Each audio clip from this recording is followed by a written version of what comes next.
Good morning বন্ধুরা, welcome back to our channel. আশা করি তোমরা সবাই খুব ভালো আছো। আর আমি তো আছি, বলার মতো ভাষা নেই। এখন সময় হচ্ছে সকাল 10:30। এখন থেকেই আরও একটা নতুন ব্লগ শুরু করলাম।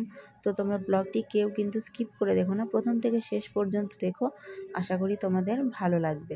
এতটুকু বয়সে দেখো কত কিছু করতে হয় আমার মেয়েকে। আসলে কি বলো তো, আমার মেয়ে না ছোটোর থেকেই গড়ে সরেই মানুষ হয়েছে। ছোটোবেলাতেও কোল পায়নি, এখনও বড় হয়ে দেখো একটু বড় হয়েছে, তবুও অনেক কষ্ট করে মানুষ হতে হয় ওকে। মানে আমার শরীরের কন্ডিশন এতটাই খারাপ, ছোটোর থেকে ওকে কাজ করতে হয়। যখন থেকে একটুখানি হাঁটা চলা করতে শিখেছে তখন থেকেই আমার মেয়ে, বলতাম এটা করো শোনা, ওটা করো শোনা, ও কিন্তু করতো। আসলে কি বলো তো, আমাদের ভাগ্যটাই খারাপ। ভাগ্য খারাপ না হলে কি এরকম হয়? এইটুকু মেয়েকে কি এইভাবে কাজ করতে হয় বলো? এখন ওর বয়স কত হলো? 9 বছর বয়স। 9 বছর বয়সে দেখো সমস্ত কিছু ওকে সামলাতে হচ্ছে। আমার ওঠার মতো কোনো পরিস্থিতিই নেই। আমি জাস্ট এখানে চুপচাপ এসে চেয়ারের উপরে বসেছি, বসে এই দেখো ভিডিওটা করছি আর কি, তুলে ধরছি যে এইটুকু মেয়েকে কত কিছু করতে হয়। আর কি বলবো, সত্যি কথা বলতে অনেক গোছালো। কোনো রকমের ভাতটা আমি বসিয়ে দিয়েছি, ভাতের জলটা ও চাল টাল ধুয়ে দিল দেখতেই পেলে, দিয়ে ওই ভাতটা বারবার দেখছিল। তারপরে নামানোর সময় আমি একটুখানি নামিয়ে দিয়েছিলাম। আর আমি এইভাবে রোদেই বসে রয়েছি। ভাতটা তো অলরেডি নেমে গেছে, ভাতটা নামিয়ে আমি বললাম ভাত তো এখন খাবো না, ওর বাবা আসুক তারপরে একসাথে সবাই ভাত খাবো। তো ওই জন্য বললাম দুটো মুড়ি মাখিয়ে দিতে। সোনা আমাকে দুটো মুড়ি মাখিয়ে দিয়েছে, ওই মুড়িটাই খাচ্ছি। কেননা ওষুধ খেয়েছি, মাথাটা প্রচণ্ড ঘুরছে।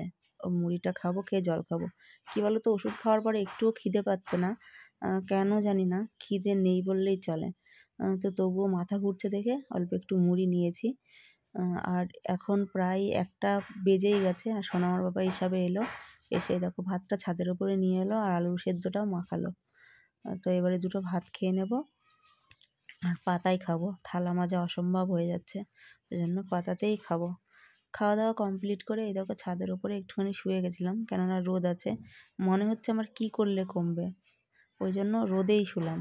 রোদে থেকে যদি একটুখানি কমে আর কি। আমার কি হাল দেখো, কালকে রাতে 8টার সময় বিছানার মধ্যে ঢুকেছি, অর্থাৎ বিছানার মধ্যে শুয়েছি। তারপরে একবার শুধু উঠে বসে দুটো ভাত খেয়েছি, এই 9টা 9:30টার সময় মনে হয়। তারপরে উঠতে পারিনি।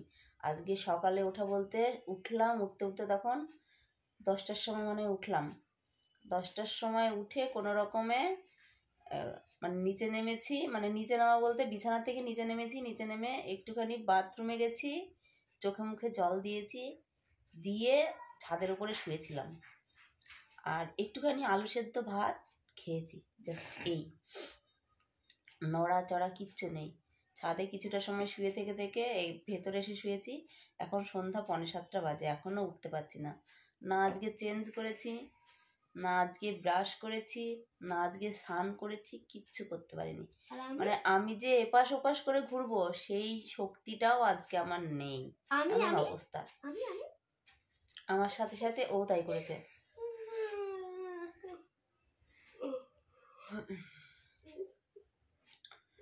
ও তাই করেছে, 2-4টে শুধু থালা ছিল, থালা দুটো বেসিনের মধ্যে আমি মেজে দিয়েছি, 4টে থালা। আর কোনো কিছু করতে পারিনি। ও ঘর ঝাড় দিল, দেখলেই তো, ঘর ঝাড় দিল, বাইরে ঝাড় দিল, ভাতটাও বসিয়ে দিল। আমি শুধু নামিয়ে দিয়েছি ভাতটা, আর কিচ্ছু না। সব কিছু ওই করেছে। জামা কাপড় মেলে রাখা ছিল, ও মেলে দিয়েছিল কিন্তু সকালবেলায়, ওই মেলে দিয়েছিল কোনো রকমে, শুকিয়েছে, তুলে ওই দেখো ওখানে পালা মেরে রাখা আছে। মানে ওই ঘরের মধ্যেও ঢুকিনি। মানে কি বলবো, আজকে আমি কোনো কিছুই করিনি, নিচে তো নামতেই পারিনি। মানে আমি একটু এইটুকু, মানে বাড়ির ঘরের মধ্যেই বিছানার থেকে নিচে নামতে পারছি না, তো নিচে নেমে আবার যাবো কী করে? উঠে বসতে পারছি না, শুতে পারছি না। এরকম কন্ডিশন কারোর যেন না হয়, কারোর যেন না হয়। ওষুধ চলছে, কিন্তু এরকম হচ্ছে কেন আমি জানি না। ওষুধে কি কাজ করছে না, না কি হচ্ছে ঠিক আমি বলতে পারবো না। আবার সোমবারে আমাদের এখানে চাপড়ায় বসবে, তো ওখানে দেখি, দেখাবো। আবার কি বলছে দেখি। ওনার কন্ট্যাক্ট নাম্বারও আছে, আবার ফোন করব। মানে কালকে রাতে, পরশু রাতে ওষুধ খেয়েছিলাম, আর কালকে রাতে ওষুধ খেয়েছি। আজকে রাতে তো এখনও খাওয়াই হয়নি, রাতেরই ওষুধ দিয়েছে, সকালে শুধু একটা দিয়েছে।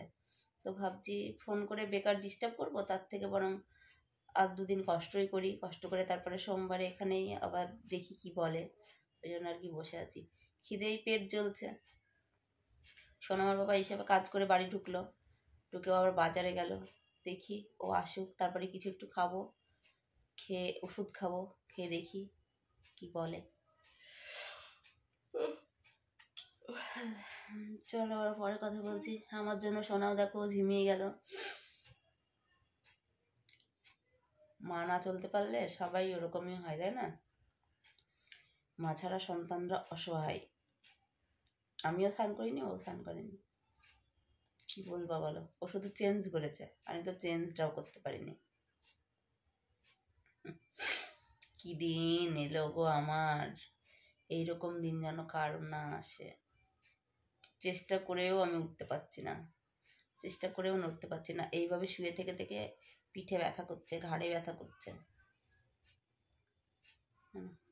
এই পাশ ফিরে শুলেও আবার এদিকে ব্যথা করছে, এদিকে তো শুতেই পারছে না ডান দিকে।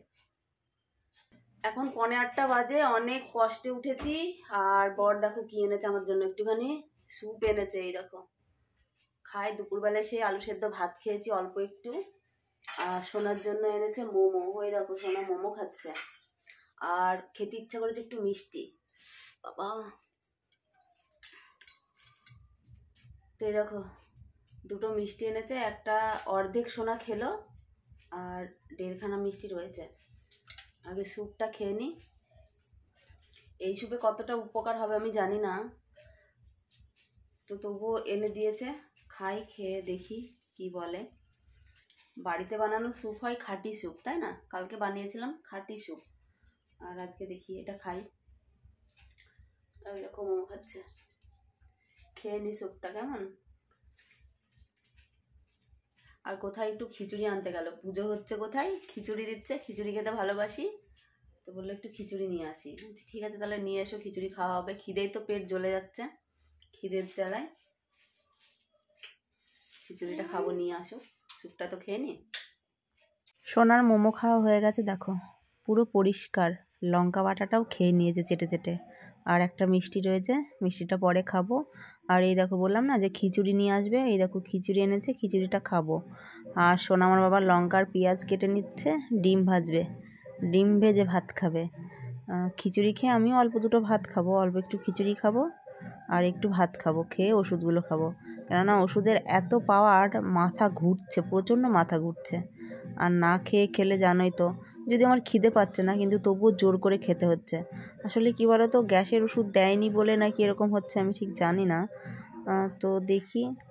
সোনা আমার বাবাকে একটুখানি খিচুড়ি দিলাম, ওই দেখো বাটির মধ্যে করে। ও তো খিচুড়ি খেতেই চায় না, প্রসাদ বলে তাও একটুখানি খাচ্ছে। আর সোনাকে বললাম খেতে, ওকে দিলাম, তবুও খেলো না। একবার মুখে দিয়ে বলছে না আমি খাবো না মা। কিন্তু এত টেস্টি হয়েছে কি বলবো, পুজোর বলে মনে হয় এত টেস্টি হয়েছে। যদিও আমি খিচুড়ি খেতে ভালোবাসি, কিন্তু পুজোর বলে মনে হয় আরও বেশি টেস্টি লাগছে। এখন প্রায় 9টা বেজেই গেছে। এই দেখো এবারে তো খাওয়ার পালা।